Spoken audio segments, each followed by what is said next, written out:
Let's do a little camera magic. There we go. Come and join me as I dive into testing the old games and see if they're still worth playing today. Let's go!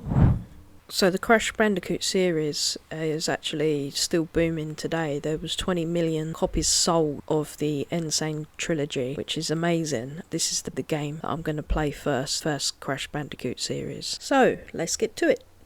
Okay guys and girls, so we are at Insanity Beach. This is the first level in the Crash Bandicoot series, and I'm just going to go ahead and play it and just basically feedback and see how I feel. So let's go ahead. So I think you got to jump on these. Yep. And then, oh, there's a life. So it's like taking me back a bit, to be fair. Back to when I was younger. Oh, concentration phase here. Ah. So on the controller, instead of using the directional keypad, I'm using the analog stick, which when this first come out, it didn't have analog sticks on the controller for PlayStation 1. So when they remade this game, they actually allowed you to play with the analog sticks. Ah! First mistake. So I think the first one that I played actually was a different level, because this is on the very first Crash Bandicoot. My brother, he got a PlayStation. Oh, let's go right. And this wasn't the level that I remember. And there we go. That's the first level. So that's Crash Bandicoot. What about Crash Team Racing? Let's have a look at Crash Team Racing. Boo!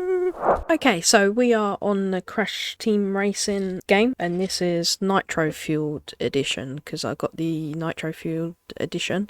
So let's go single race, crash code, players 1, 3 laps, difficulty easy, mirror mode off, confirm. And let's be Crash. Here we go. Crash, ready. Here we go. Loading, loading, loading. We are seeing loading. I don't know what that was. But anyway, let's get straight back to it. That's the thing. The old games never used to take this long to load. Ah. Oh, not in the water. Oh, I got them. Oh, let's go up here.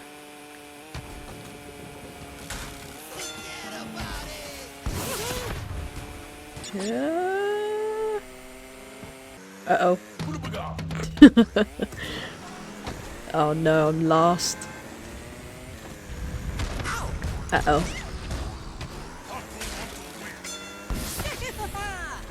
Yay, first again. The graphics on this is so much better than the original. Woo! Nearly hit my own nitro bars thing. No, keep going. Yay, I won! Although it was on easy, so it's a bit like... But yeah, that's Crash Team Racing, and I really enjoy Crash Team Racing, especially when you're playing against your mates and stuff. It's quite fun, because it's like a challenge rather than playing against the computer, so yeah. I used to play with my cousin, my brother, a lot on Crash Team Racing, and it was always good fun, but it was like split screen. So we was sharing a tiny little TV monitor that was like hardly anything. You used to strain your eyes like anything, so yeah. But yeah, that's Crash Team Racing. So that's Crash Team Racing. I think I better get that. Where did you go?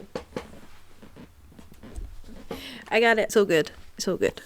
I'm in a random mood today. So, next game is Tony Hawk's 1 and 2 Pro Skater remade. Woo! Okay. Okay, so we are on the Tony Hawk's Pro Skater 1 and 2. Previously, I've spoken about Tony Hawk's Pro Skater, but today I'm going to talk about Tony Hawk's Pro Skater 2. So let's go ahead and go into the hangar, which is the first game. Bing! My phone just went off. La la la la la la la. You're waiting again. Like I said, the games take ages to load. Oh, that was weird. Right, so if you go here, grind on there. As you can see, it's gonna go up in the roof. So it's little things like this that basically made this game what it is. And now you can go through here. And do this. And it's a secret area. Mullet Falls Ranch. And yeah, there goes the helicopter. It's like it's going to smash. Crash. Anyway, let's continue. There's also another way you can... Oh, sorry. You can open up another area, is by doing that. And you can now go in here. And you've got another area. But this is another game where you can use the analog stick. I prefer kind of using the directional arrows. You can actually do the tricks a lot better. So that's a tip for you. If you're playing Tony Hawk's, try not to use the analog stick like you do in Skate. Use the directional arrow keypad, and that actually helps you a lot more doing the tricks and stuff. So yeah. Just a little tip. Anyway, that was Tony Hawk's on the Hangar, and I really enjoy Tony Hawk's. It takes me right back again when I was younger. I'm probably more into the Tony Hawk's games than I am the Crash Bandicoot games, simply probably because I'm a snowboarder, so these days I like playing Tony Hawk's more so than Crash Bandicoot. So there's a relation there in terms of the board sports. Other than that, it's a lot of nostalgia, really. I just about said that word. So the challenges are that these days I don't really have a lot of friends online to play with, and I think that's what would make the games even more interesting, when you're challenging each other, seeing who can get the better scores on Tony Hawk's, or who can get the other person out of the way when you're racing on Crash Team Racing. In terms of Crash Bandicoot though, that's all a single player game, so you can't really go against each other.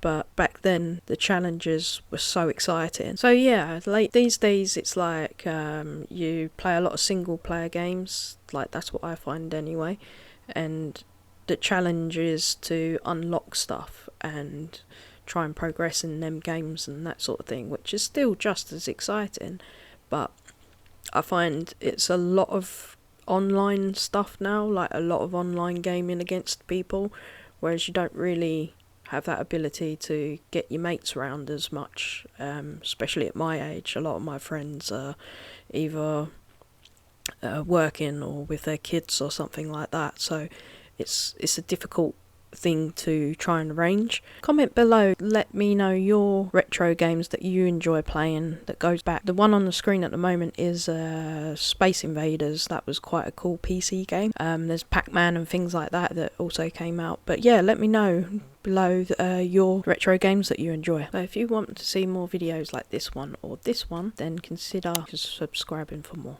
Thanks for watching.